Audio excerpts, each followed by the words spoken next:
William Francis Disilvestro IV, Billy to those who loved him most, was a 28-year-old from Hamilton, Ohio. He loved tattoos and talking about God. On February 7th, 2011, he got a ride to a friend's, one he hadn't seen in quite a while. The friend claims they partied, then he went to bed. When he woke up, Billy was gone. He was never seen again. I'm Ed Densel, and this is Unfound.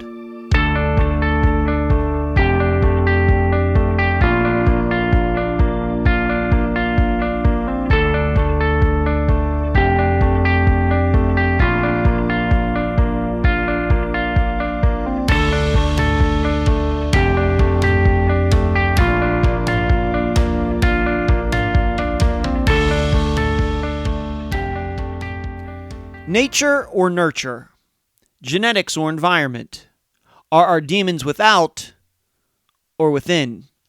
Are people born bad or good? Or were they raised that way? From the oldest books on psychology to the film Trading Places, humans have discussed, investigated, and studied what makes us, us. Are we who we are because of things we can't change like genetics? Or are we moral or immoral due to what's happened to us since we were born?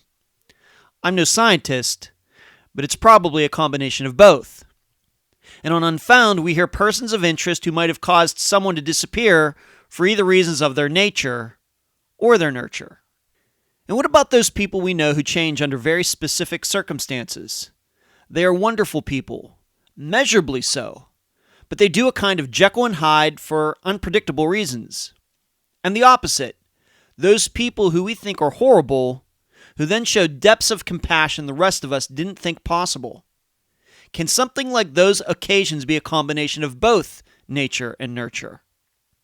I bring this up because Billy Disilvestro was a good guy. He had friends and a family who loved him. But Billy had a problem: alcohol. He would be a totally different person while drinking, to the point where nobody wanted to be around him. It got him in trouble several times, but without it, he was everybody's best friend. So, was he a good guy or a not so good guy? I guess it just depended on when you encountered him. But even so, as much as Billy's demon was alcohol, could it have been another demon, a sentient one, that caused him to disappear? And now, a summary of the case. This is brought to you by my friend Megan Good's site, charlieproject.org. In the months leading up to his disappearance, Billy was in the battle of his life against his alcohol addiction. In fact, he had pretty much beaten it. To replace it, he found a much healthier habit, P90X, working out relentlessly, and the people around him noticed the change. However, in the days before his disappearance, Billy seemed to have fallen back into the clutches of alcohol and was hating himself for it, locking himself in his room, out of the sight of his mother and grandmother. But on February 7th, 2011, Billy ventured out to see a friend of his, Brian Ketchum. But that day, Billy lied to his family about where he was going. And it wasn't until the next day, when Brian called Billy's mother to say that Billy left his phone at Brian's house, that Billy's mother found out about Billy's lie. Brian claimed he fell asleep, and when he woke up, Billy was gone. Billy was never seen again. Complicating the investigation of this case is the fact that Billy made some enemies over the years while drunk. Also, Brian's house was known to be one where people would hang out to get drugs. And Billy, if he did walk out into the Ohio night, did not bring the proper clothing to survive the elements. His case remains unsolved. The interview for this episode is with Billy's mother, Debbie Estes. Unfound News. Losing loved ones. It is pretty much the exclusive topic on Unfound. This past week, we suffered a loss in our family. My biological mother, Suzanne Joyce. So I've been in Pennsylvania since March 21st. She was 88 years old. And although I have my own mother, Loretta Densel, Suzanne was my biological mother. She gave me up for adoption in 1970. I finally got to meet her, my biological father, and my brothers and sister in 1994. And it's been pretty wonderful ever since. Suzanne was diagnosed with cancer a year ago. She lived on her own until just a couple weeks ago when she took a turn for the worse. She passed at my sister's house on March 20th. She will be missed. I hope you will keep my family, especially my brothers and sister, in your thoughts and prayers. Next, did you read the Tribune Review article about the disappearance of Terry Sloganhop in 1991 that came out this past Sunday? I got to actually read the print edition since it came out while I was in Pennsylvania. Stephen Huba once again did a great job. I hope you will go to triblive.com to read the story. Finally, I need to thank a listener. Her name is Alexis, who noticed a true crime best of list that came out recently and Unfound wasn't on it. She took it upon herself to get other listeners to write the website to, voice their disapproval. Thanks to all of you. I'm too busy to pay attention to the many lists that come out on a monthly basis. But if there is going to be a movement to get Unfound on best of lists, I hope they are like this one. Very grassroots and from the heart. Once again, Alexis, thank you. Where you can find Unfound. Unfound is on Facebook, Instagram, Twitter, YouTube, iTunes, Podomatic, Stitcher, Podbean, and Spotify. In particular, please join us on Wednesday nights at 9 p.m. Eastern for the Unfound Facebook Live video show, which is hosted on the Unfound podcast page, not in the private group. The email, unfoundpodcast@gmail.com. The website, unfoundpodcast.com. Please check out the secret Stephen Kocher episode. The website at Trib Total Media, triblive.com/news/unfound. Unfound has Patreon and PayPal accounts. Your contributions provide for many of the items guests have received so far for free. I cannot thank all of Unfound's supporters enough. Unfound merchandise, Volume 1 and 2 on Amazon in both paperback and ebook form. Let's try to work on getting some great reviews for Volume 2. If you've bought it, please give it a nice review. The playing cards, go to makeplayingcards.com/sell/Unfound podcast. Shirts for almost all Unfound's cases at unfound-podcast.myshopify.com. This includes the flagship t-shirt, The First Year Cases, that has a collage of everyone from Suzanne Lau to Jennifer Wilkerson in it. Please check it out. And please mention Unfound on all true crime Facebook pages and other websites and forums. Thank you. I'm so happy to have on this episode of Unfound the mother of Billy Disilvestro, Debbie Estes. Debbie, welcome to Unfound. Hi, how you doing? I'm doing good today. How are you? I'm doing just fine. I said, I'm glad you're helping me. I'm very happy to do so, Debbie. You're very welcome. Tell the listeners about what it was like to be Billy's mother. What do you remember about him as a boy? What were his interests and hobbies, things like that? Well, he came early. He couldn't wait to get out. And he did have, they thought he had a heart murmur. He did end up having to stay in the hospital, but when he came home, he just got bigger and better and funnier. He loved cats, even though I couldn't have one because he would pull his whiskers out. Oh. But he loved cats. He loved tinkering with anything when he was a baby. He loved putting stuff on his head. I don't know why. He loved things on his head. One of his favorite games, which is ironic, was hide and seek. He loved to hide from me. He thought it was so funny for me to run around looking for him. Uh-huh. As he got older, he got into wrestling.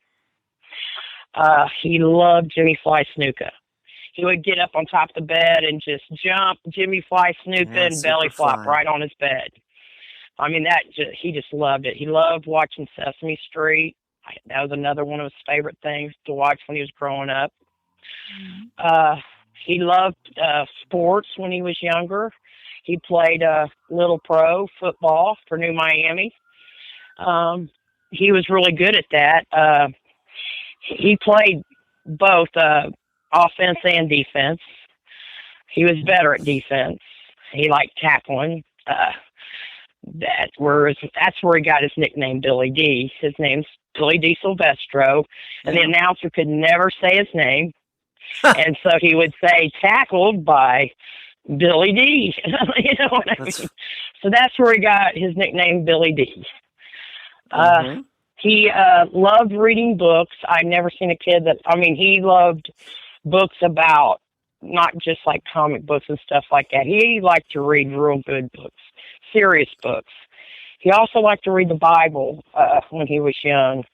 He loved church. He loved to go to church. He went there a lot when he was little with my dad. And he amazed me how much he loved the library. I was always dropping him off at the library. As he got older, he would even call me up and ask me a book I would always need from the library. He would always get it for me. Mm-hmm. But he was just a joy. He always wanted to learn anything, and he would be right there watching anything just to learn it. He was a great cook. I mean, he could make some really good chili better than me. He liked to bake peanut butter cookies. And I love chocolate those. Cookies. Yeah. We have his 1, 2, 3 peanut butter cookie recipe we make every Christmas. And we have his chili recipe that we keep that he was just so good at. But he was a really good cook. I mean, he just kind of flourished in anything he liked to do. Did he have any brothers or sisters? He has a brother. That's my son, Dusty. And then he has a brother and sister through his father, Bernadette and Michael. Yeah. Now, Bernadette, he's never met. He knew about her through when he got an account on Facebook. He started looking up Disilvestros so he could kind of communicate with his dad's side of the family. And he found a cousin that was trying to connect him with his sister. But he did talk to his brother Michael a few times and stuff, and connected with him a little bit through Facebook. So they were like half brothers, half sister, half brother, half sister? Yeah. Okay. Yeah. And then Dusty was his full brother? No, Dusty's his half brother too. Oh, okay. Dusty's my firstborn, and Billy and Dusty are best friends. They're 6 years apart, but they're best friends. They've done everything together. Billy always looked up to Dusty. Dusty played music, which is another thing Billy always liked to do. He liked to play the guitar, and Dusty could play by ear, but Billy wanted to learn how to play him by the notes and the real way to play it. He had to do everything like he was kind of a perfectionist. Mm-hmm. And they both would sing and play. I got videos of them singing with each other, and Billy liked to dance and stuff. He loved music. He loved Korn, was his favorite rock band. His favorite country singer is Kenny Chesney. Did he work? But he did work. He worked, and he's worked different jobs. He worked at a grocery store, stocking and stuff for a while. He worked at Taco Bell for a while. He worked at Rally's for a while as just fast food places. Then when he got with this one girl, her family was in construction, so he started doing siding and hanging gutters, which he was really good at that. That's what he basically ended up doing. He did that for many, many years, was very good at it. But that's what, before he left, though, he was having seizures. And let's talk about that. Let's talk about that a little bit. Let's talk about the seizures. When did they start? Why do you think they happened? Well, when he was young, he had seizures like when he was, say, like 7 or 8, somewhere around there. Like if he got hot or overheated, he would have them. And they just said that they would probably go away when he was little. They never did figure it out, or I didn't see nothing wrong with him. And he never had them again, as far as I know. I mean, until he was drinking. He started drinking a whole lot. And I'm starting to think it was like alcohol related. Well, he was on a job site one time and he got electrocuted. And it seemed like the seizure started after that. Now, that could have been the cause of it. He he got thrown off a scaffold. He hit the aluminum ladder with electric line. Yeah. And I'm thinking the seizures might have started triggered after that. But I do know from him being in through a rehab a few times, he would have multiple seizures coming off of alcohol. Like he was in an ICU for a week once, and he seizured like 33 times coming off alcohol. Well, how would they manifest themselves? What would happen? His body would shake. I mean, afterwards, would he remember them that they happened, or what were the effects and the after effects when that would happen? Well, he would be, his mind wouldn't be clear at first. He would be like when he was having a seizure, he would shake. He like went into the grandma ones they call where he would hit the floor. Like first he would walk around and you could kind of see something wasn't right with him. But he would eventually hit the ground and shake, and I'd have to, make sure he don't swallow his tongue. But until the ambulance come. But afterwards, like sometimes he would have mild ones where we didn't call the ambulance, and he would be kind of childlike.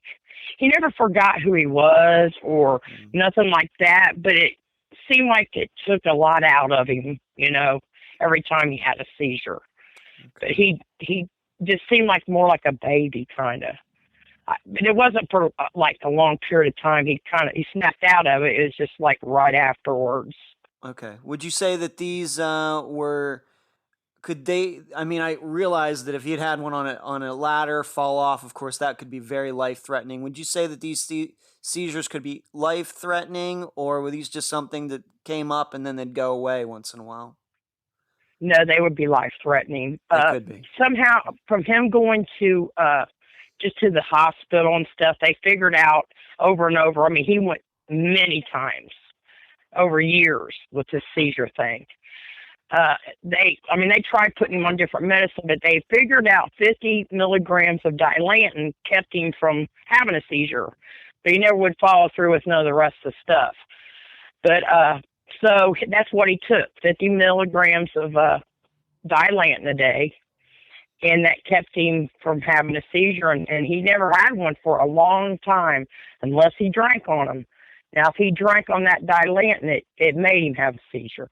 Let's talk about his drinking a little bit, being that you brought it up, and we're not going to hit this too hard. We're not going to go deep into a person's private life or anything but it could be a factor in his disappearance, so we have to talk about it. When did you first notice that maybe Billy had some alcohol problems? Well, I know he's drank since, I would say he's 18. He probably drank before then, but I know that he would drink beer and stuff. When he started doing more construction work and around other people, I noticed he was drinking, and he started going to the bars and stuff when he got a little bit older. He was drinking whiskey a lot and drinking. I mean, and then sometimes when I would see him from a job, he would be drinking even on the job. You know what I mean? I think. Okay. He just drank all day long, beer. But the whiskey he would drink after work, and it would just, he would drink so much that he did not ever know who he was. He got really bad. He wasn't like some people would go out and have a couple drinks. He was one of those people that should never even have a drink because he couldn't stop. So he was an alcoholic, and you've told me that he seemed like a decent guy. Wanted to read and go to the library and everything, but when he was on alcohol, he was a totally different person. Totally different. And beer at first, not so. He wasn't too bad, but if you had put that whiskey and him drink that, he turned into a whole different person. He could be scary. I've thought of this. He was mean. He would tear stuff up. He could be really terrible. When he was drinking. And I knew that he was a bad alcoholic when I figured out he was drinking mouthwash with alcohol. We couldn't buy that no more. So he was really bad, and he knew it too. I videotaped him, so because he would never believe how he would act And I was always scared that he would do something and he would wake up and not know what he did, you know? Or I was always scared that somebody would be scared of him and do something to him. I Of mean, course. I know, he was drinking when he left here, but he was straight. He got straight. I videotaped him, which at first that I thought got him for a minute, but he went out on another good binge.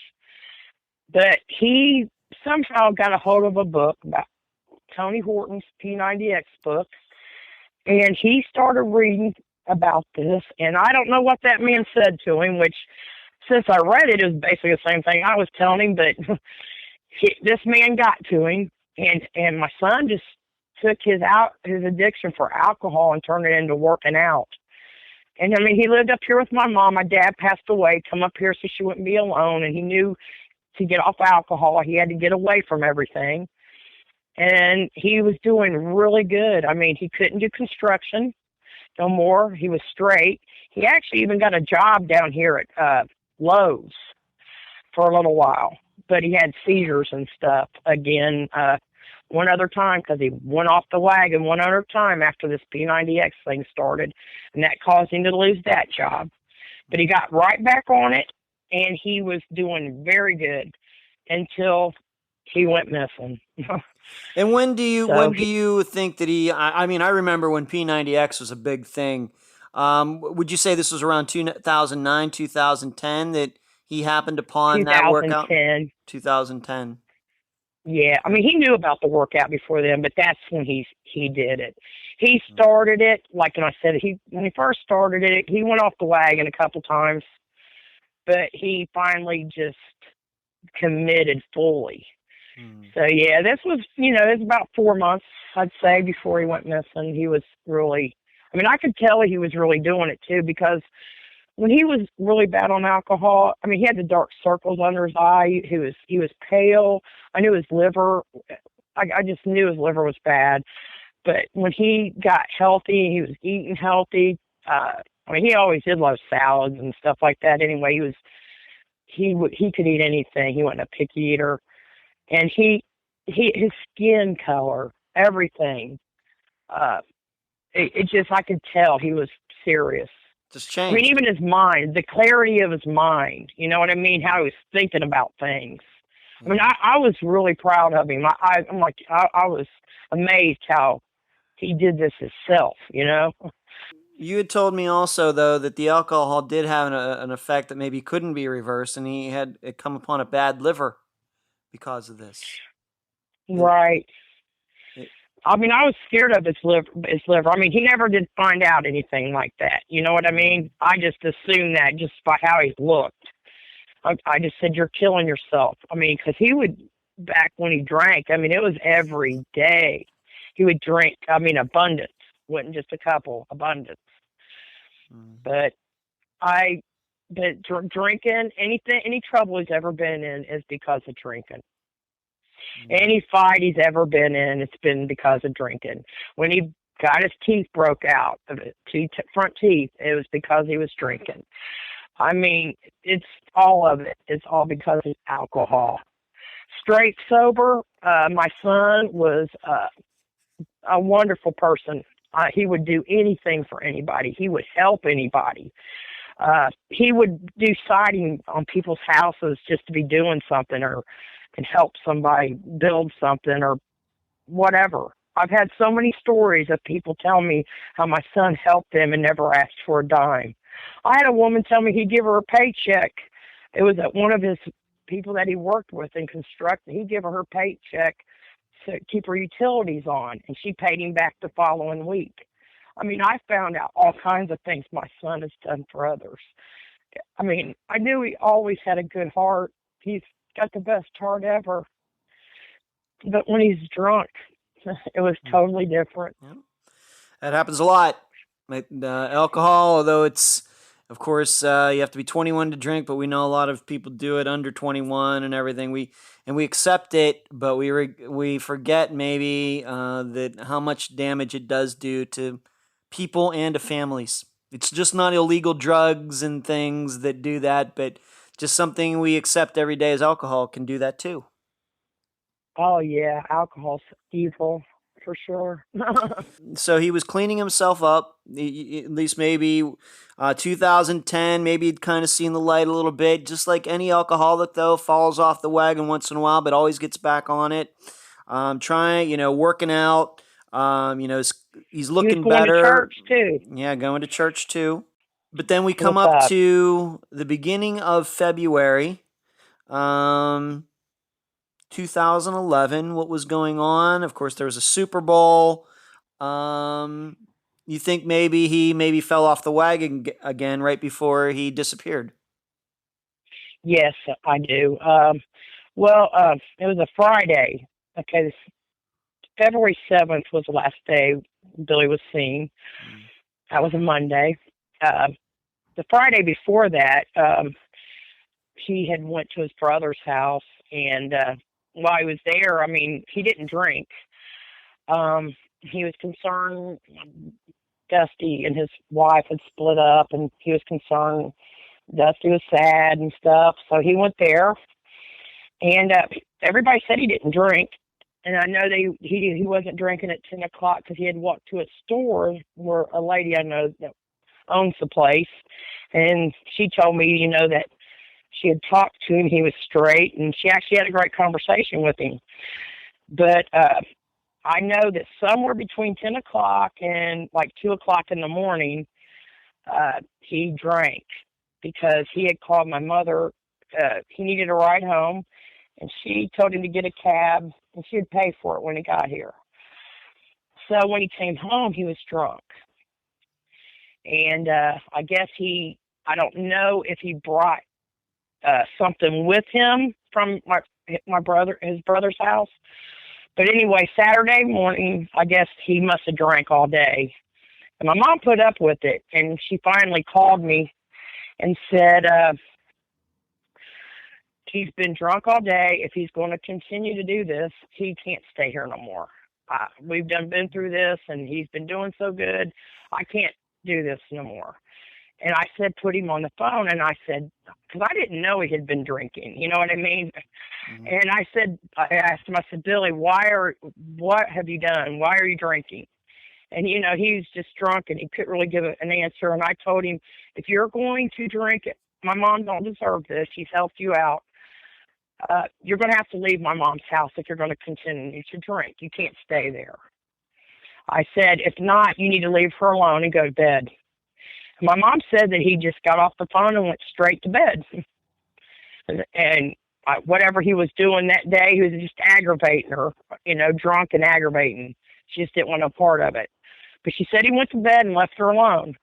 Well, Sunday, I called and seen how he was doing, and my mom said that this was Super Bowl Sunday. She said he never came out of the room. Apparently, there was no more alcohol because he had drank it all already. And she couldn't find no alcohol nowhere. But he wouldn't come out of the room. He wouldn't even really talk to her because he was ashamed of himself. He had been straight for all these months and doing so good, and now he's woke up and felt guilty and ashamed of himself. He didn't want to talk to nobody. And that was the same way Super Bowl Sunday. I remember the Green Bay Packers was playing, and they won, which is, me and Billy love the Packers. I remember I text him or Facebooked him. I even sent him a picture of me in my cheesehead hat, Mm-hmm. that we won. But he never, I can't really remember if he responded, but he was still mad at himself. Monday morning, he's still laying around in the bed. Mondays, we always go to breakfast and go out to shopping. I take my mom to the grocery store. Billy's always with us. He wouldn't go. My mom just said he stayed in the bed. He wouldn't come out there. He's mad at himself. But from what I gather, while we were gone, he must have left and went somewhere and got alcohol. Because, he was here when we got back. Yeah. But from what I hear, a friend of his must have picked him up while we were gone and brought him back here before we got back. Let's go through that for a little bit. So you two go out. He doesn't want to go with you. Maybe, he's, once, like you said, maybe he's ashamed of himself, what he did a couple days before that. Doesn't want to maybe face you or whatever else. So you two go out shopping. You think that he's going to stay at home. But at some point, he leaves the house. I guess he walked somewhere, I guess, to get alcohol. And this friend of his, Justin, we're not going to use his last name, Justin, saw him walking back and he picked him up. That's what happened. Yes. He saw him walking up the hill and he picked him up and he drove him to the end of my mom's driveway.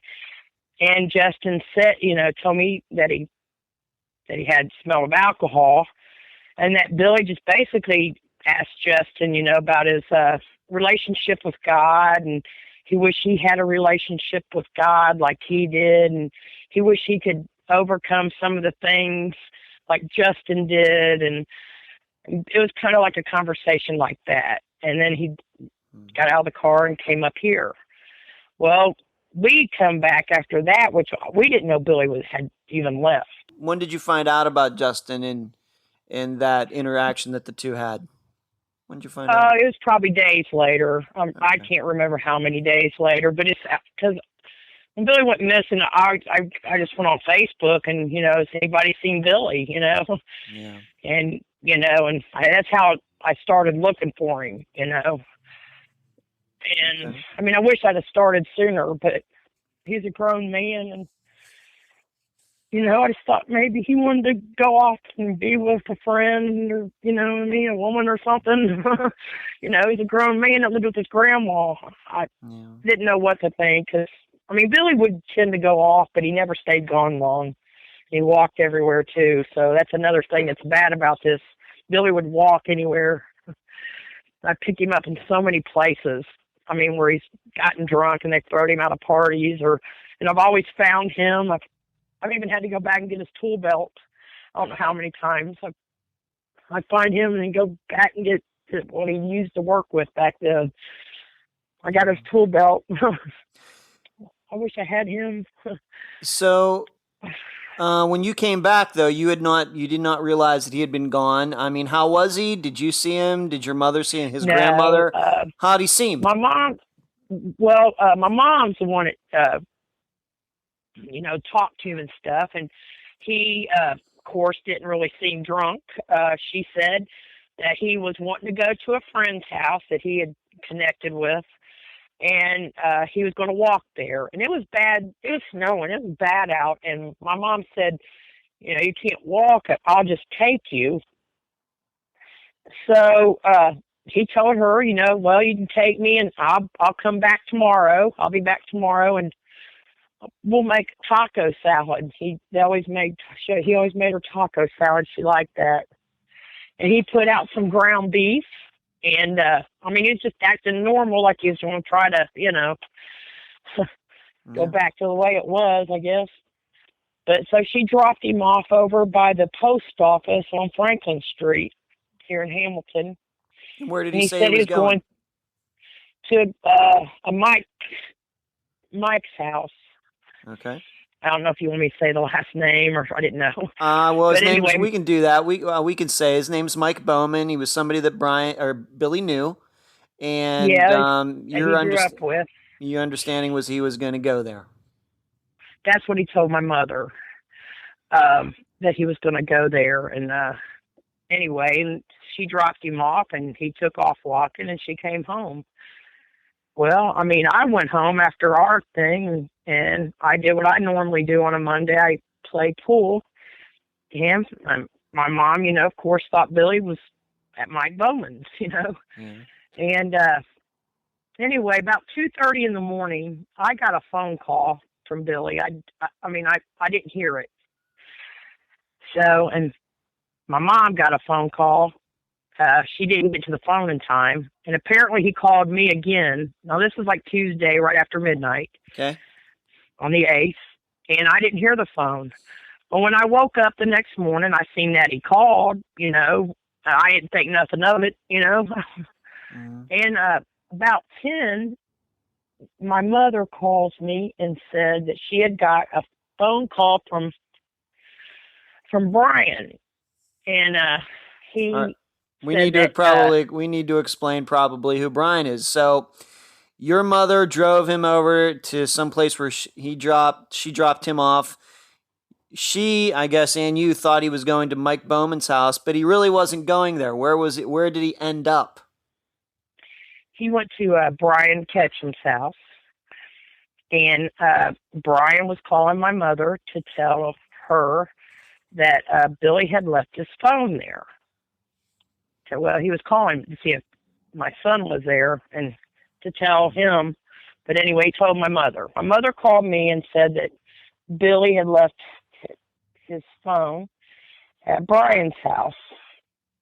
Now, mind you, Brian is my old man's brother, and I was Brian's payee for a while. And I since found out, after I got into Billy's Facebook, that weeks before Billy went missing, that Brian had tried to get Billy to come to his house and party and stuff. And I mean, that's basically all I know.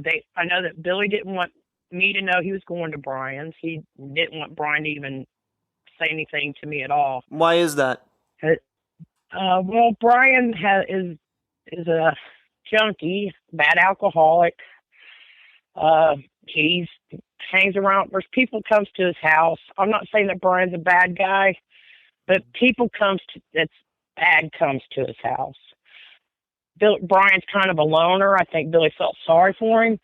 But the first of the month when he got money, everybody wanted to come to Brian's because Brian can, give you a party. So anyway, Billy knew I wouldn't want him to be in that environment and him trying to get straight. Yeah. So he didn't want me to know that he went there. And that was all hush-hush. That's why he said that he was going to go to Mike Bowman's instead of Brian Ketchum's. Were Mike Bowman and Brian friends? Did they know each other? Not that I know of. I really don't know, but I don't think so. Okay. And once again, we're going to have to maybe cover this maybe just for a couple seconds. When you say that Brian was your old man's brother, what do you mean by old man? Because a lot of people might say old man. Well, they say, well, that was your father's brother. That's not really what you meant. I guess they. Okay. Yeah, I mean my boyfriend. Me and Jeff been together for many years, and his parents had passed, and when Brian was in prison, his grandmother, he was getting out. His grandmother asked me if I would be his pay, because he needed one when he got out of prison. So I figured I'd help out. I mean, I was, part of this family, and that's why I did it. Okay. I kind of regret it because of my son ended up going there. But I've known Brian for years. I've never known Brian being mean, or I've always seen people pick on Brian, I really don't know. I mean, he tells me that him and Billy just drank and played cards and messed with the computer, and that he passed out around midnight. And when he woke up, Billy had covered him up and locked the door, and he left. He was gone. He left his phone. And that's Brian's story, and that's what he's always told me. That's what he said for the last 6.5 years. That's been his over 6 years. That's what he said. Over 7 years now. Over 7 years. Yeah. Okay. 7 years. He's never changed it.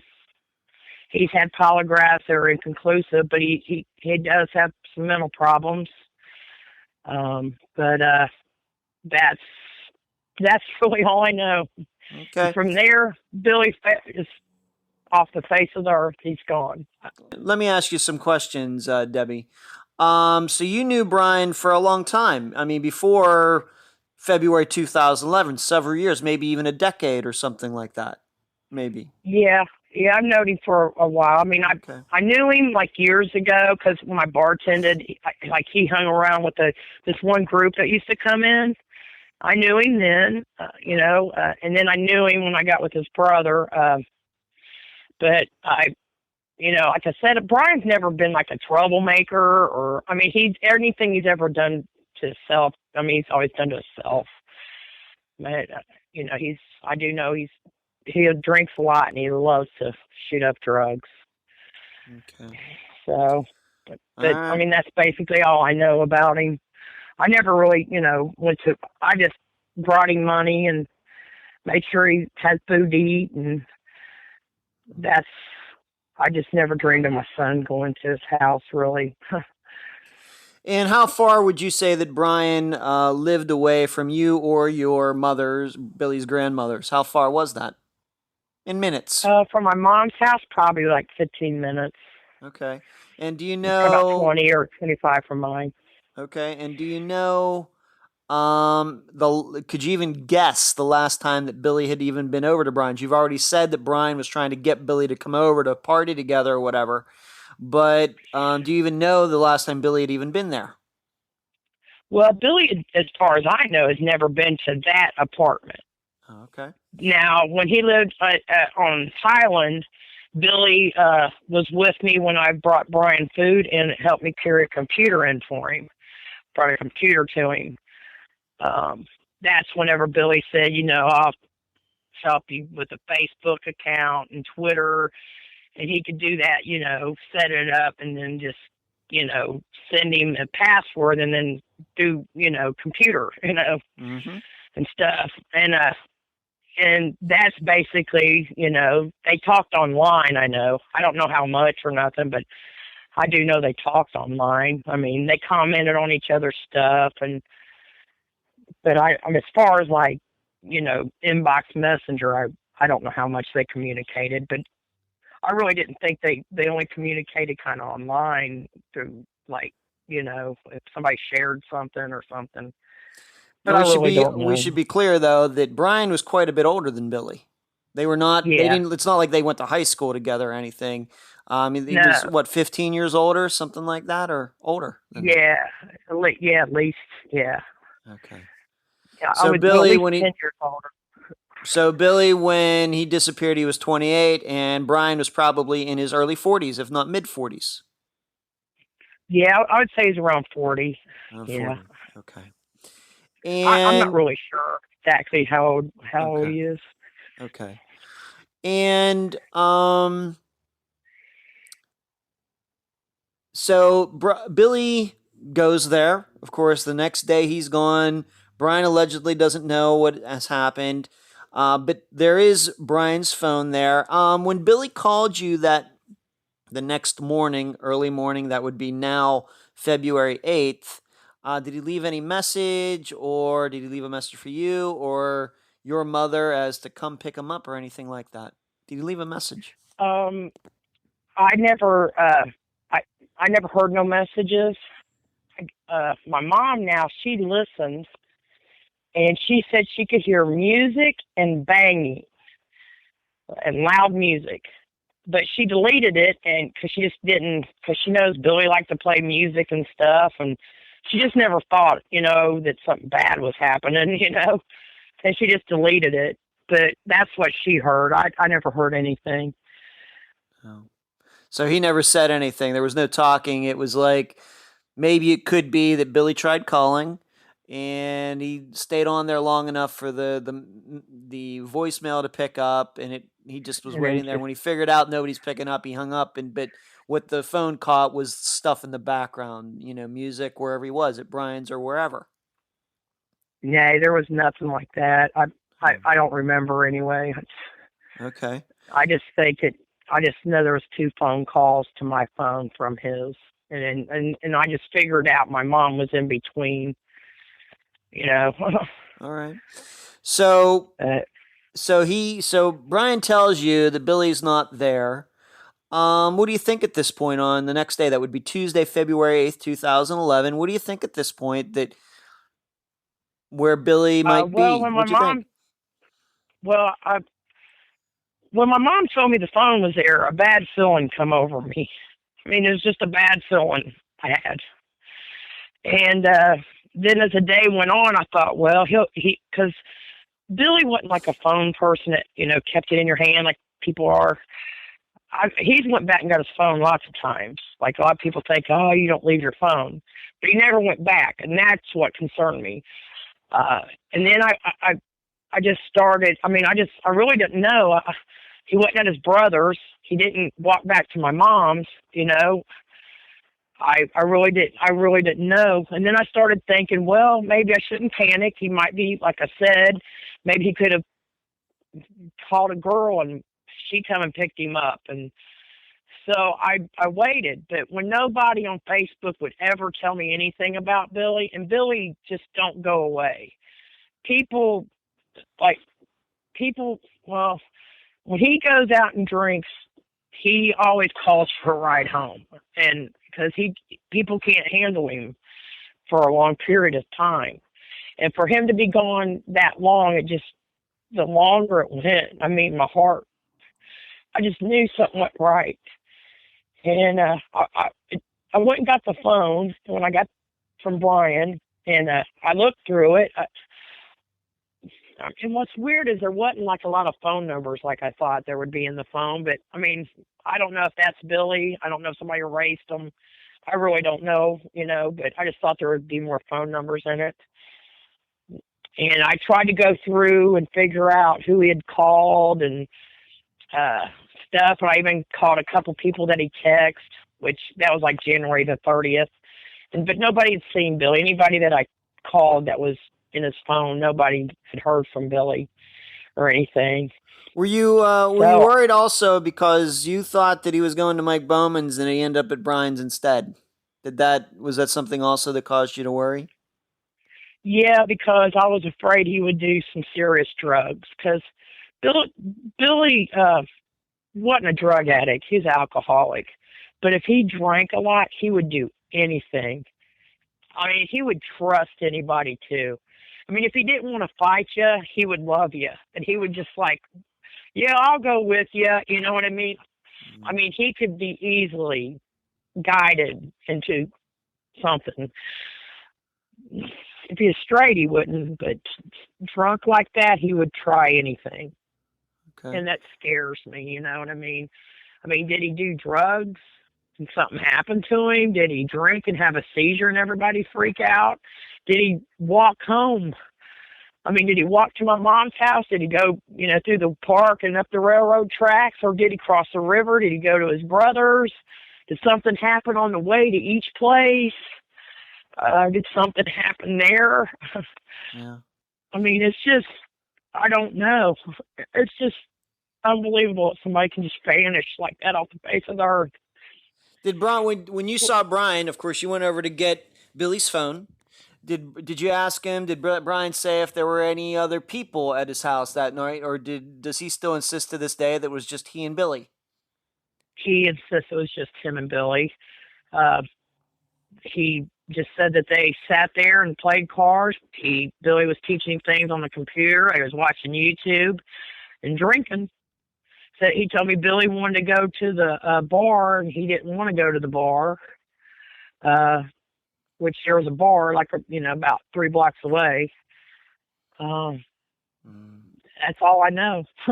Did you? I have drilled him many times too over this story. He tells me the same story every time. Okay. So you at some point figure out maybe that Billy is truly missing. Maybe, that day, February 8th or February 9th. Do you file a missing police report? Did you organize any, searches, anything like that? Well, I think it was about 3 days later, maybe. I'm not sure exactly, because I waited a minute because I wanted to make sure because he's a grown man, you know what I mean? Yes. And I made a police report. I had him come out here because my mom was really the last person to see Billy, so I made it here. She's sick, and so that's why I had to. Plus, the Butler County Sheriff's out here knew Billy from where he had seizures and stuff. So we brought him out here, and we told him everything that we knew. And of course, they didn't do nothing at first. They, gave a few more days, and then the detectives came. I think like the following Monday. And we told, what we knew, which they ended up, I think, like doing a flyover up and down the river at first. At first, I don't think they believed me. You know what I mean? I think they thought he was just a grown man that left. Maybe he wanted to just leave. I knew in my heart that's not true. Billy's needy. You know what I mean? He's not going to just up and leave. And if he did leave, he's going to call you 100 times. But he didn't have his phone. I mean, Billy would call you. Anyway, so that's what they did. They did the flyover, and then they started, asking who Billy knew and stuff. They did do. There's a rumors that Billy was, something happened in Milliken Woods, which is a park that's between where he went missing and my mom's house, and the railroad tracks go through it. Which he would walk to go to my mother's house because it's just quicker than to go down the streets. And so they did do cadaver dogs and stuff, went all over the woods and searched that whole park area. I do know they did that. And other than that, I was putting flyers everywhere. Within 2 weeks after he was missing, they organized a big search, and about 180 people come out, and we searched the river, every wooded area, like around and where he went missing from, all down the river, through the neighborhoods. We put posters. I bet you I put posters on everybody's doorstep from B Street all the way to Milliken Woods, all the way up Main Street, across the street. Like delivering a newspaper. And then from there, we reached out and ended up like putting flyers all over the whole city of Hamilton. And I did that forever. I did that. They were getting tore down as quick as I was putting them up. Would this river have been something that Billy passed between walking, if he walked to your house or your mother's house, or where is this river in relation to where he was and where you live and anything else? The river was 2 blocks from where he went missing. Now, if he went back to my mom's house, he wouldn't have crossed the river. If he would have went to Dusty's house, he would have crossed over the river, over the bridge. And it was an ice storm. It was bad. The river was bad up. I mean, I thought about him falling in it.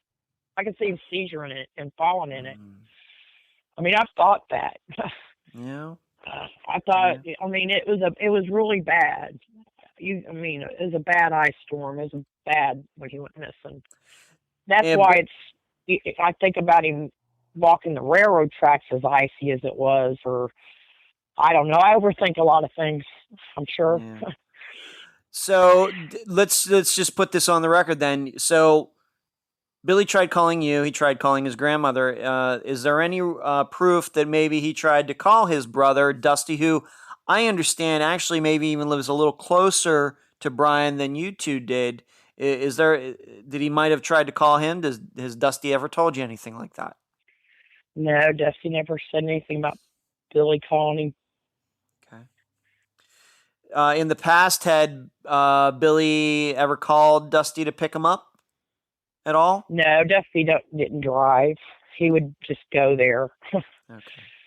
So there's no chance that Dusty could have come and picked Billy up anyway, even though Dusty doesn't live far away from Brian's, even though it is possible maybe that Billy, he wanted to get out of Brian's house drunk or whatever, maybe figures walking back to your mother's is too far, walk to the brothers instead.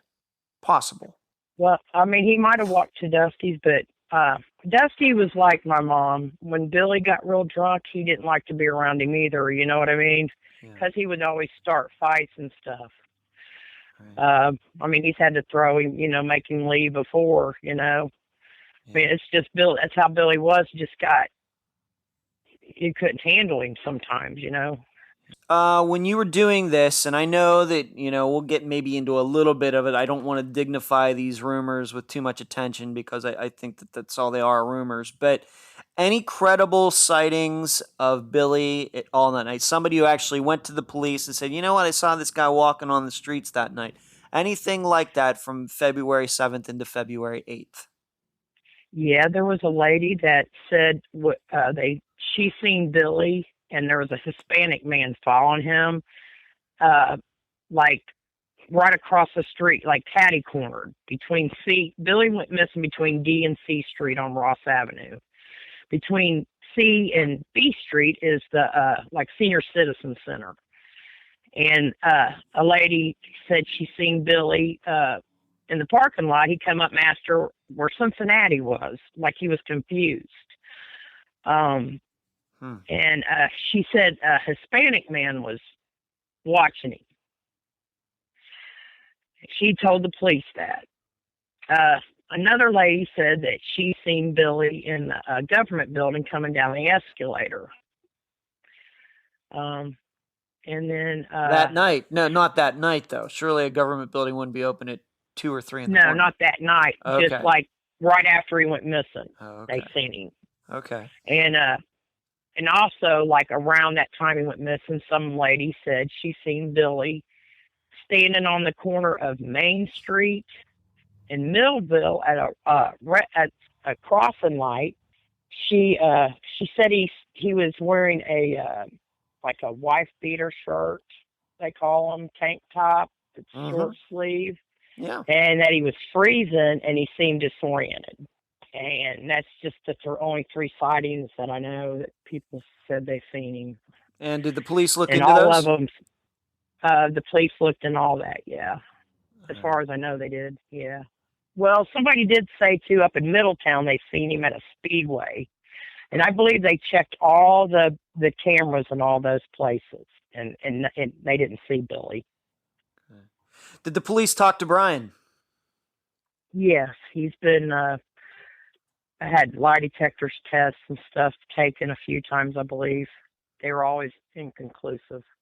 Inconclusive, maybe not totally truthful, not totally lying either. Somewhere in between, I guess, is what that means. Yeah, okay. That's what they always told me, that they were inconclusive. And given that he's into drugs and, like you said, maybe doesn't have his complete mental health either, lie detector tests are I don't know how accurate they can be with somebody like that. Yeah, that's basically what they said too. Okay, were the police able to track down anybody else? Like I already asked you, but the police themselves ever able to prove that anybody else besides Brian and Billy were at Brian's house that night? No, I don't think so. They don't really tell me much, but I do know that anything that I tell them, I believe they check out. Even the far-fetched stuff. Okay. Right, and you have told me some stories that I would say are a little far-fetched. So the next day, within that next week, you had 180 people out there doing the search. They searched the river, which would have been between Brian and Dusty's house. I know most of my listeners are very familiar with this phenomenon that exists out there where a lot of drunk people, mainly young men, end up in rivers. There's a whole conspiracy theory out there regarding this. I don't particularly buy into it, but I have no proof either way. But it does seem that a lot of people who are drunk, especially young people, do end up drowning or ending up in rivers. So it makes total sense that they would check that out, but never found anything. No proof at all. Okay, no evidence at all that Billy could have gone into any body of water, let alone that river. I want to ask you a little bit about Billy's phone again. You already mentioned it, but I want to go over it again. Brian called you the next morning saying, hey, Billy left his phone here, and you got it. You said that it seemed like some numbers were missing out of it. Why did you think that exactly? Well, I just figured like he would have more numbers than that. I mean, I've thought about this because when we talked before. Okay. I mean, did Billy delete these numbers? Because some of these people were people that he would drink with. You know what I mean? But I just felt like there was people he went to church with, and like Billy always had numbers of people in his phone. It just seemed like there should have been more numbers. I don't know why, but there wasn't a lot of numbers, and I just felt like there should have been more. I don't know why I think that. But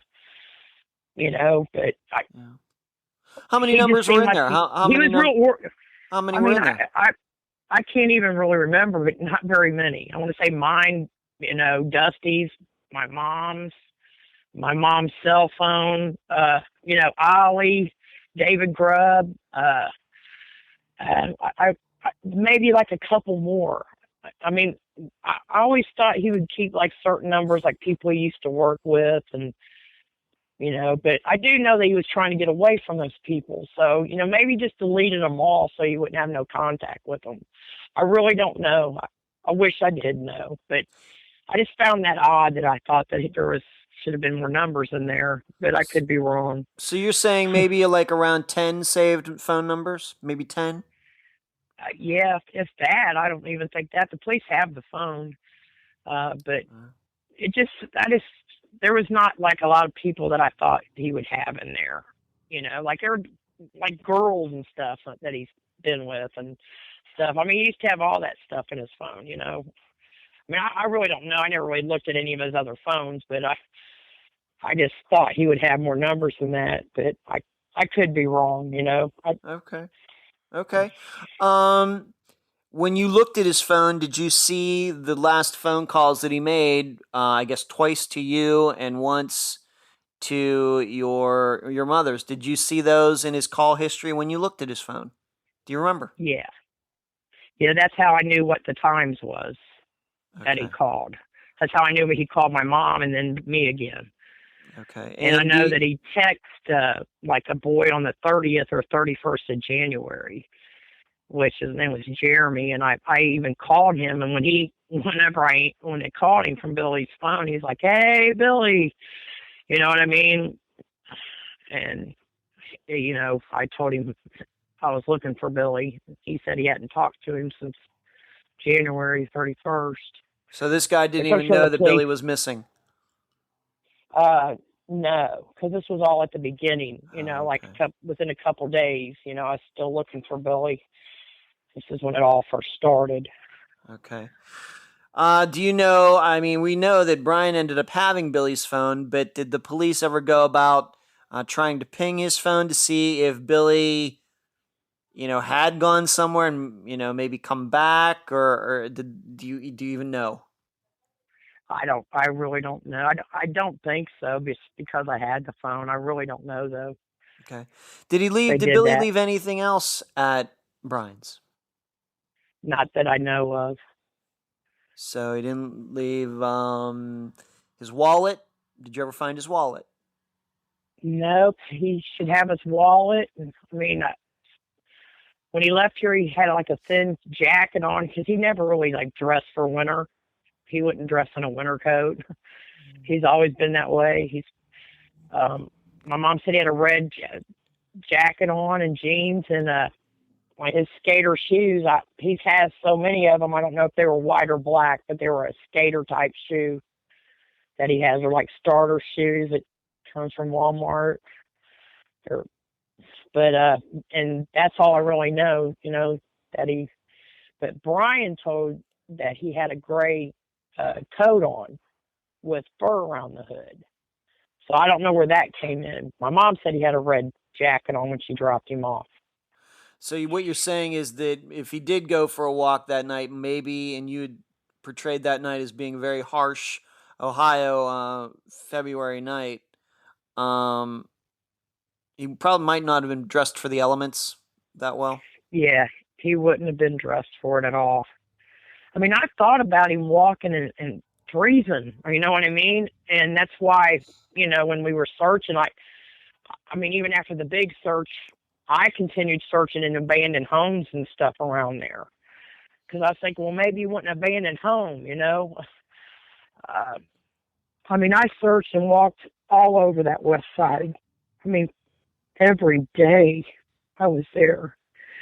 The woods, I've walked so many places. I got tips, people knew things. I walked into drug houses.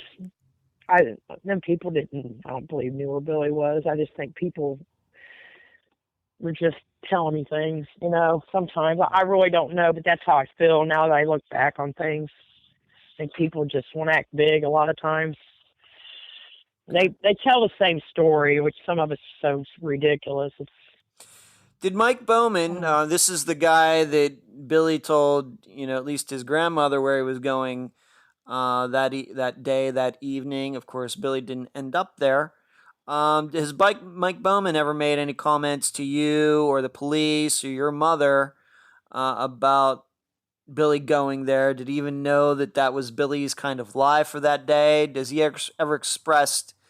He must have known Billy decently if Billy was, even to mention Mike. Has Mike ever offered up any theories as to what happened to Billy? No, I've never talked to Mike personally, but they said that he never seen Billy, and he never talked to Billy. He never knew Billy was coming there. But that's what I've heard. Okay. And let's go back to Brian. You had mentioned this once again earlier, that maybe we need to explain this a little bit more, is that you had said that Brian's house at the beginning of the month, he was maybe getting a government check or something like that. People would know when to show up at his place to party or get drugs, and it was the beginning of the month. That's when he had people come, because they knew he had money. He would throw a party. I've seen that, from where I used to bring him money at the beginning of the month, that there would be people, hanging around. I didn't know them, but I've seen a few people there. Yeah. And once again, you've never heard anybody, though, despite what you said and what you've seen yourself about people going over to Brian's to party to get drugs at a certain time. Still, none of those people have ever come forward, if any of them were at Brian's house, to say, yeah, I was there and I saw Billy. Still, to this day, nothing like that. Nothing like that. Okay. Did the police ever look in Brian's house at any point just to see if, or apartment, to see if there's any violence, looked like something was broken, anything like that? Yeah, they went and looked in his apartment, and they said they didn't seem like there was a struggle or anything. You know what I mean? So yeah, they've checked him out pretty good, Brian. They have. And being that once again, back at the time you were dating, and we're going to talk about Jeff just for a moment here in a bit, but has Brian ever expressed an opinion as to what happened to Billy? No, he just says that they drank, played on the computer, played cards, and he fell asleep, and Billy covered him up and locked his door and left. Was out. Left his phone. That's all I know. Okay. Dusty, Billy's brother, we've talked about him a couple times. Had you ever known Billy to ever walk to Dusty's during a night of partying and drinking or anything like that in the past? Oh, yeah. Different places Dusty's lived. Billy was closer, to him. But yeah, he's always went to Dusty's house. They're real close. Dusty's had to run him off because of his drunkenness a few times, but he's went to Dusty's house many times. He usually goes there to crash, really. But and being that he is your son, Dusty has he ever expressed an opinion on what could have happened to Billy, knowing him the way he did? Well, we both, wonder if Billy got drunk and hurt somebody or got in a fight with somebody. That's what Billy does when he gets drunk. But I really don't know. I know Billy's, picked on people. Dusty's told me different things. I know Billy has gotten drunk and slept with people's old ladies. He's told me that. I found a few things out I didn't know about Billy since he went missing. But, mainly Billy gets drunk and picks on people when he gets far drunk. He's intolerable. But, he hears this. Dusty hears the same rumors I do, and it's just ridiculous rumors. And you did say that Brian was kind of a loner. Yeah, I mean, basically, he's a loner. I mean, like I said at the beginning of the month, when everybody knows he has a little bit of money, I mean, he liked to have people over, but all in all, Brian was kind of a loner. I mean, he just sat in that house. I mean, and just drank. I mean, he could sit there and drink by himself. You know, he really didn't need nobody to drink with him. But I seen he was like kind of addicted to being online and stuff after he got the computer. But that's what I know of Brian, just sitting in that house all the time. He never really went far. I mean, only places I ever really knew him ever going was to the Salvation Army to eat lunch. I mean, he had his thing he did every day and ways he did things, you know. But as far as I know, he basically was home a lot by himself, except for around maybe on a Friday night or the beginning of the month whenever people knew he was going to have money. What's Brian doing now? I really don't know. Last I heard he was homeless. He was living in the woods, as far as I know, which he shouldn't be. I mean, I don't know who his pay is now, but he shouldn't be living in the woods. He sure could afford a place to live. I don't know if that's what he chooses, but he's definitely not right. I mean, he's definitely not right. I've heard people's told me he sits on. I get benches with Billy and other missing people. These little benches that sit on the side of the road, they advertise. Yeah. And I mean, people's told me he's laid on them benches and cried and sat and drank on them benches. They even actually took the benches down off of Main Street or High Street because he would lay on them with Billy's picture on them. They actually removed the whole bench, so he couldn't sit on it. Wow. Now, Brian's brother Jeff, who of course you knew very well, you two were an item at one time. Don't want to get into your private life, but you knew Jeff very well. Did he ever express an opinion about Billy? If you could say, what were his opinions of his brother Brian? Anything regarding any of that? Yeah, he said, Brian never did nothing to Billy. Brian gets picked on, I mean, which is the truth. That's what I know of Brian. I've never known Brian to hurt anybody or anything. I mean, he don't think Brian knows what happened to Billy. He thinks he's telling the truth. I mean, I just overthink things, and I don't know because I don't know, you know what I mean? And Brian's who I have to pick on and ask and over, and I don't know if Brian feels guilty because my son went missing from his house, or if he does really know. It's something I just don't know. So Jeff thinks that something happened. Maybe Jeff or Billy walked out, just as Brian says. Billy walked out of there and something happened, but it had nothing to do with Brian. That's kind of what Jeff's opinion is. Yeah. You already talked about this, but I would like to talk about it again. You talked about taking a lot of risks to trying to figure out what happened to Billy. Can you maybe tell the listeners a couple of your experiences, the lengths you've gone to? Well, I started out putting posters all over town. From there, I'd get tips and people would tell me things, and then I would go to the person that told me, and then they would take me to the person that said. And I've went into drug houses on a Sunday morning, and I've walked in there, the door shuts. And they tell me a story of Billy, walking through the woods and being lured by a girl, and they wanted to rob him, and they beat him up, and he seizured. And they done something with the body. I've went in a few of those houses. I went into a lot of houses that people I didn't even know, which, after I got in there, I thought, wow. I didn't care, though. At the beginning of this, I was so fearless. I kind of stepped back and looked things now, but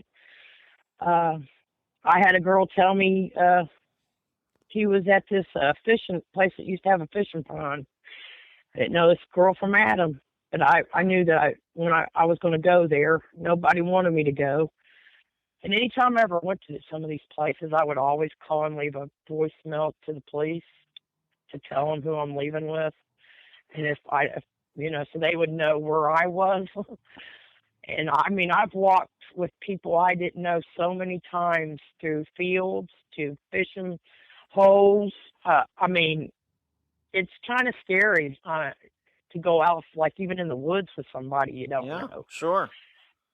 But, because I was thinking this, because, I mean, a girl lured my son. You know what I mean? Is what one of the rumors was. Yeah. So here I am going with this woman into the woods, and I'm thinking when she gets me by this tree line, I'm thinking somebody's going to come out at me. I mean, I'm prepared to swing. But, I'm lucky. Nothing ever happened. I mean, these people are really trying to give me information. But, you really, I mean, I guess to boil this down, you've really put yourself in a little bit of danger. Not that anything happened to you, but you put yourself into circumstances that had something happened, maybe your life could have been in danger too.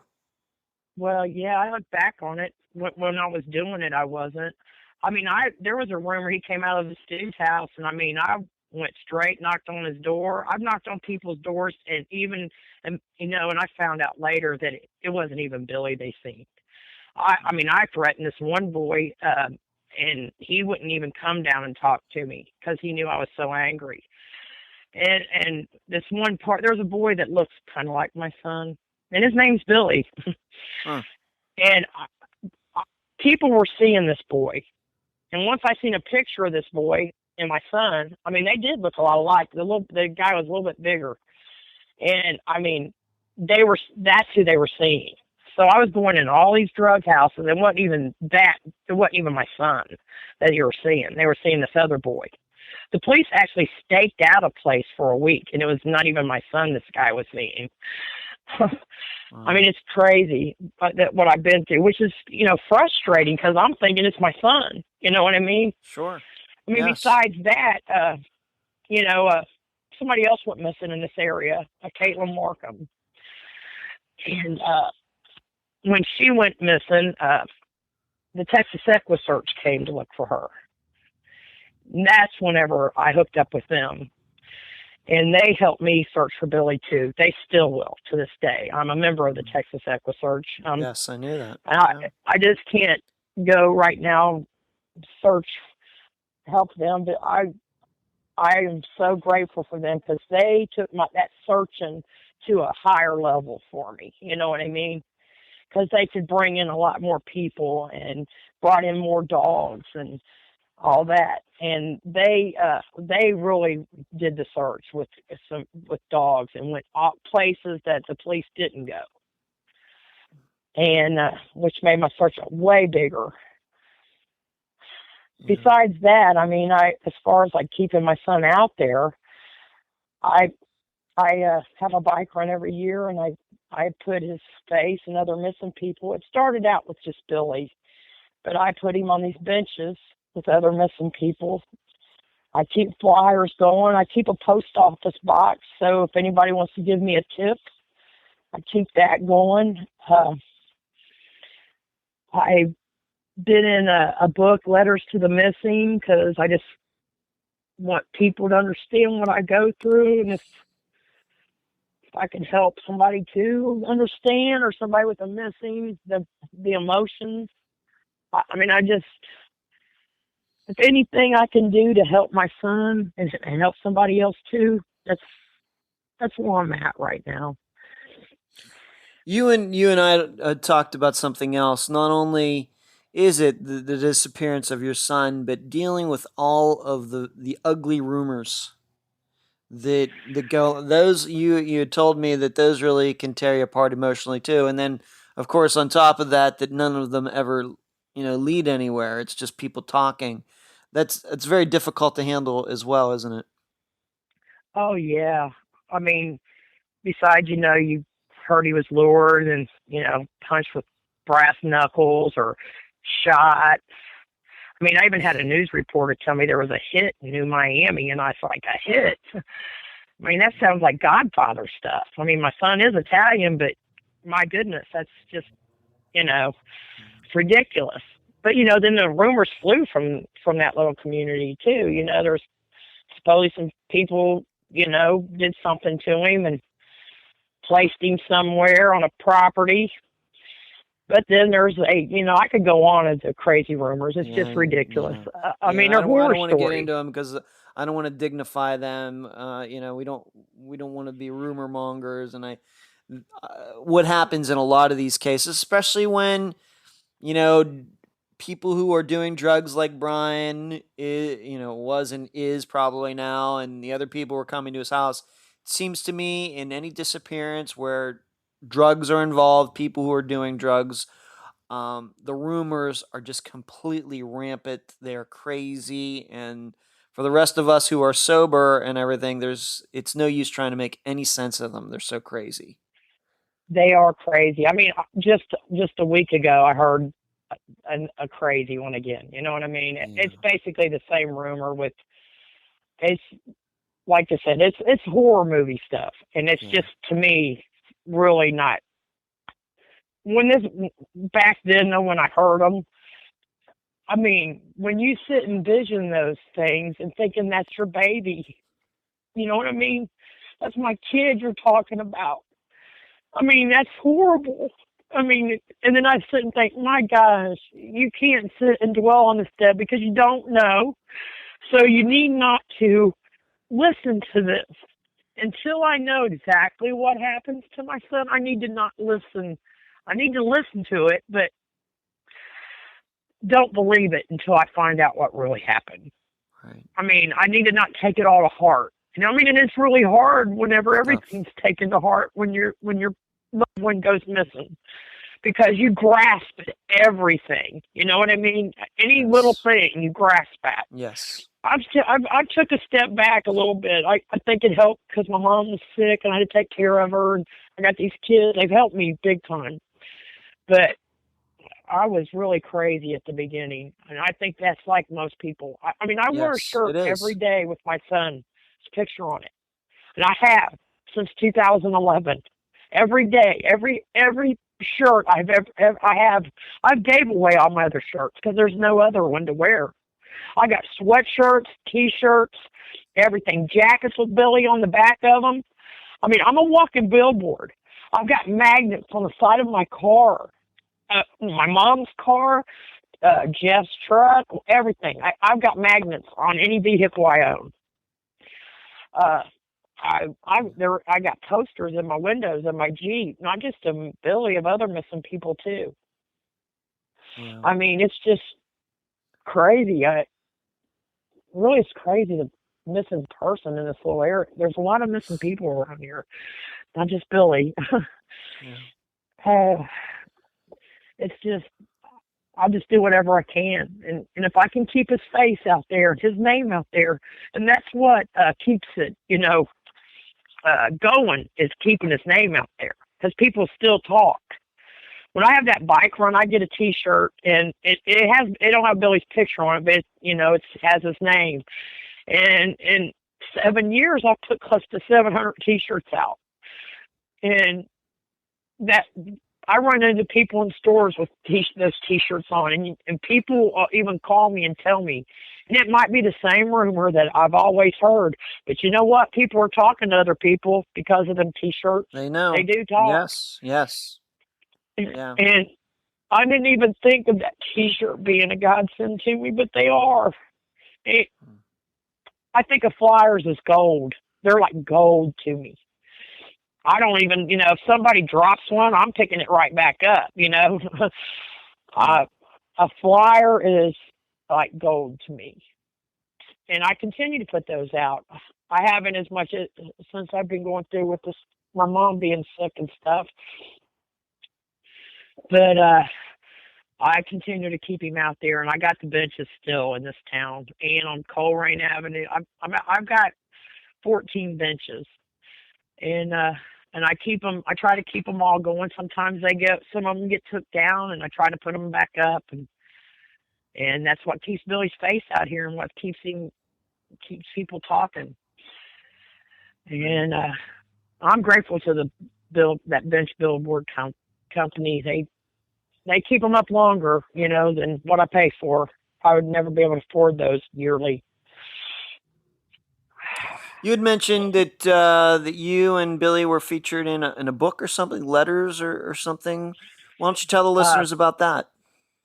It was called Letters to the Missing. I think they did 2 editions. I was in the first one. And what it was is we just wrote a letter to our loved one. And I just wrote a letter and told him how grateful I was that he was my kid and what I missed about him and what I've done to help look for him. And it's a beautiful letter. I think I got the longest letter in the book. That doesn't surprise me, Debbie. I understand that. Yes, that doesn't surprise me at all. That doesn't surprise me at all.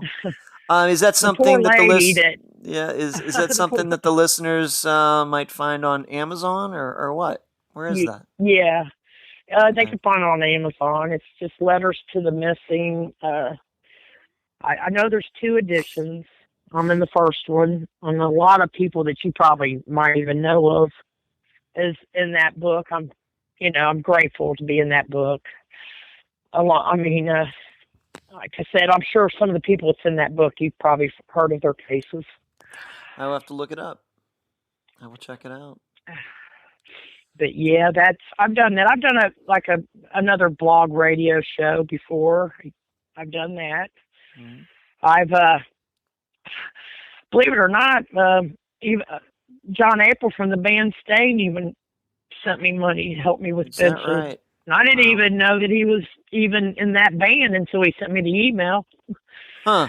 Is he from that area, or how did that come about?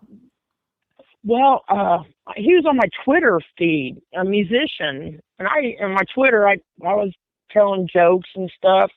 And when I got Facebook, he come over to the Facebook. And I never really knew who he was. I knew he was a musician and stuff. And then when Billy went missing, I got an email saying, he was John April from the band Stained, and he wanted to help me out. And I was just amazed by that. Somebody I don't even know. Do you have a Facebook page for Billy? Oh, for Billy. I'm sorry. Yes, I have a few Facebook pages for Billy. I have Missing William Disilvestro. And then I have the Ride to Bring Billy Home page. And then I think somebody made a prayer page for Billy for me. But I have a few pages for Billy, yeah, in groups and stuff. I have a group where we talk about things, people tell me stories of Billy, funny stories and stuff. It's pretty cool. Like, I tell a story of him when I was trying to get him off the bottle, he kept throwing his bottles out the window in the car rides. And I told him, when that last bottle goes, there ain't no bottles.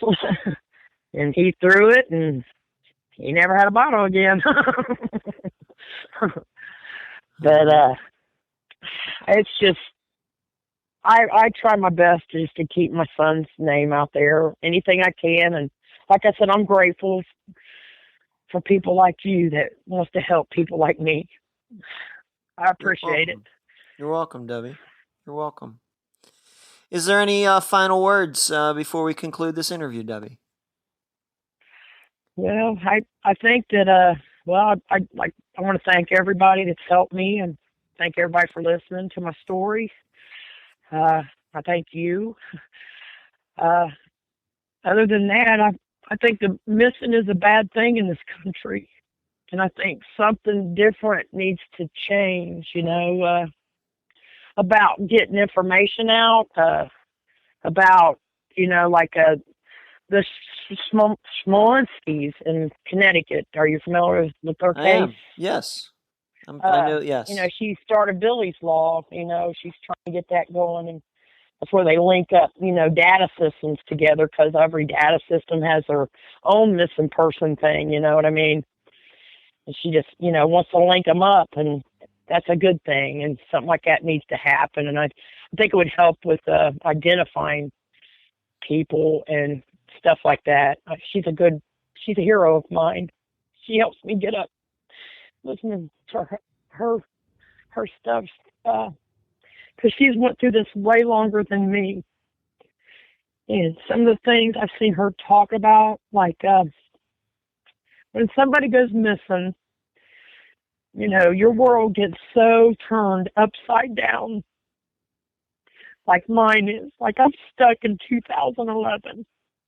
I'm still there, but I have come to know that I have other people in my life that needs my love too. You know what I mean? Those people do get kind of pushed to the side. And if I can say anything to any of those people out there has a missing loved one, don't forget the ones that you have at home. Yes. Because they're suffering right along with you. You know what I mean? I'm grateful for my grandkids. They've helped me through this. And just people like you, the Texas Equus Search, that wants to put my story out. And I'm grateful to the police. They've put a new detective on my case, which the other ones are still on there too. But he's took it from the beginning and starting over. And I'm hoping he'll get answers for me. But other than that, I appreciate you listening to my story. And I hope I can get something out of it. Debbie, I can tell you it's been a pleasure to get to know you and talk to you the last few weeks. And I know we're going to continue to communicate, whether through Facebook or on the phone, however you want to do it. All right. I'm not going anywhere. This is just, I tell other guests, this is just the beginning of us knowing each other. I keep in contact with every guest that's ever been on this program. And I appreciate that. So I think we're going to know each other for a long time. And I appreciate you being on this episode of Unfound. Thank you so much. You're appreciate it. You're welcome. And that was my interview with Debbie Estes, mother of Billy Disilvestro. I thank her for joining me and all of you on this episode. Billy certainly had his demon, and I stated at the opening of this episode, did it come from nature or nurture? Did the alcohol unleash something that was already inside Billy, as in being something genetic? Or did Billy's behavior while drunk come from something outside? Meaning, was it some external factor? Hard to say. But the main point for us here in regards to his disappearance, was it something inside Billy that caused him to disappear? A sort of demon, depression, his seizures, his liver? Or was it another kind of demon, one from the outside? Brian Ketchum, for example, or somebody else who was at Brian's that night, if in fact there was somebody else there. There are facts that can lead us in both directions. On one hand, Billy seemed to have tried to call his mother twice and his grandmother once. This could lead us to believe Billy disappeared on his own, because if somebody were using his phone, this seems overtly laborious if somebody was pretending to be Billy. Could somebody have done something to Billy after those calls? I suppose. But those calls were probably made because Billy needed a ride home. That leaves a very small window in which somebody chose to harm him. Not to mention that Brian called the next day to return Billy's phone. If he or somebody did something to Billy, why return the phone at all? On the other hand, Billy isn't a picture of morality. And we have to remember that he had been trying to get Billy to come over to his house for months, and seemed to be very zealous about it.